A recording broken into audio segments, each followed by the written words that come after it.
నెల రోజులు స్కూల్కి వెళ్ళకపోతే పేర్లు కొట్టేస్తారు స్కూల్లో.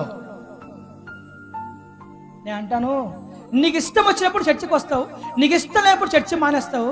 మరి వస్తూ పోతూ ఎన్ని ఆప్షన్లు పెడుతూ ఉంటావు. మరి నీ పేర్లు దేవుడు ఎట్లా రాస్తాడు? నీ పేర్లు కొట్టాడా దేవుడు? దేవుడు పేర్లు కొట్టాడా? క్రమము తప్పక స్కూల్కి వెళ్తేనే పేర్లు ఉంటాయి.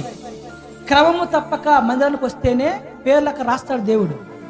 పిల్లరా, మనకు నచ్చినట్టుగా మీరు ఉద్యోగాలు చేస్తున్నారు, మీరు జాబ్ చేస్తున్నారు, లేకపోతే ఒక ఓనర్ కింద ఒక మేస్త్రి కింద పని చేస్తున్నారు. క్రమం తప్పకుండా వెళ్తే అతను మిమ్మల్ని ఉంచుకుంటాడు. మీకు నచ్చినప్పుడు మీరు వెళుతూ వస్తూ ఆగిపోతూ ఉంటే అతను మిమ్మల్ని ఉంచుకుంటాడా? మీ ఉద్యోగంలో మిమ్మల్ని వస్తాడా? మీ పని కింద మీరు వస్తారా? డైలీ స్కూల్కి వెళ్తేనే మీ పేర్లు ఉంటాయి.